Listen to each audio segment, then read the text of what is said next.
Global trade tension के बीच अमेरिकी राष्ट्रपति डोनाल्ड ट्रंप चीन के साथ अच्छी डील कर सकते हैं। उन्होंने इसके संकेत दिए हैं। वो हर देश से मिलना चाहते हैं। ट्रंप ने कहा कि वो अमेरिका से लेकर जापान और अब इटली तक हर देश से मिलने के लिए एक्साइटेड हैं।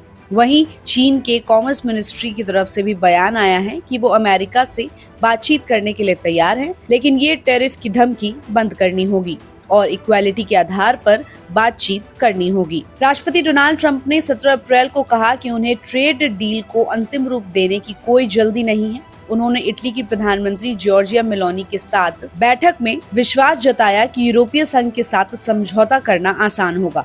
बताए जाने के बावजूद ट्रंप ने कहा कि ऐसे सौदे एक सॉलिड पॉइंट पर होंगे। इसे लेकर कोई जल्दी नहीं है। वो हर देश से मिलना चाहते हैं ताकि डील बेहतर हो सके। इस बीच चीन के साथ तनाव और बढ़ गया क्योंकि बीजिंग ने घोषणा की कि वो ट्रेड वॉर से नहीं डरता है और समानता, सम्मान और प्रॉफिट के आधार पर बातचीत करने को कहा है। चीन के फॉरेन मिनिस्ट्री का यह बयान ट्रंप द्वारा बीजिंग से बातचीत पर लौटने के जवाब में आया है। व्हाइट हाउस के पत्र के अनुसार चीनी एक्सपोर्ट्स पर अब 245% तक टैरिफ लगेगा, जिसमें हाल ही में लगाया गया 125% रेसिप्रोकल टैरिफ, फेंटेनाइल संकट से जुड़ा 20% एक्स्ट्रा टैरिफ और अपने ट्रेड के मुकाबले के लिए 7.5 से 100% तक के दूसरे उपाय भी शामिल है। व्हाइट हाउस के अनुसार 75 देशों ने टैरिफ को कम करने के लिए चर्चा शुरू कर दी है। चीन ने अभी तक फिर से बातचीत शुरू नहीं की है। ट्रंप ने टैरिफ को अमेरिकी इंडस्ट्री और नेशनल सिक्योरिटी की सेफ्टी के लिए खास बताया है और भारत के साथ दूसरे ट्रेड डीलर्स पर भी इसी तरह के नियम लागू करने की अपनी बात कही है।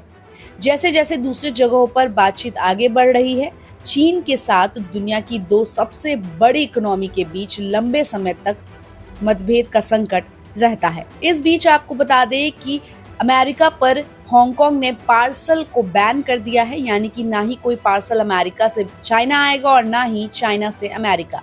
इस बीच अमेरिका और चीन के बीच जो ट्रेड वॉर चल रहा है, उसको लेकर ग्लोबल मार्केट पे भी पैच। इसके साथ ही ये भी माना जा रहा है कि कहीं ना कहीं यूएस और चाइना के ट्रेड वॉर से, खासकर ट्रंप के टैरिफ से सोने के जो भाव है वो भी बढ़ते नजर आ रहे हैं। तो इस पूरी रिपोर्ट पर आपकी क्या राय है? हमें अपनी राय कमेंट बॉक्स में दीजिएगा और ऐसे ही अपडेट्स के लिए देखते रहिए गुड रिटर्न्स। हमारे चैनल को लाइक और सब्सक्राइब करना बिल्कुल भी मत भूलिएगा।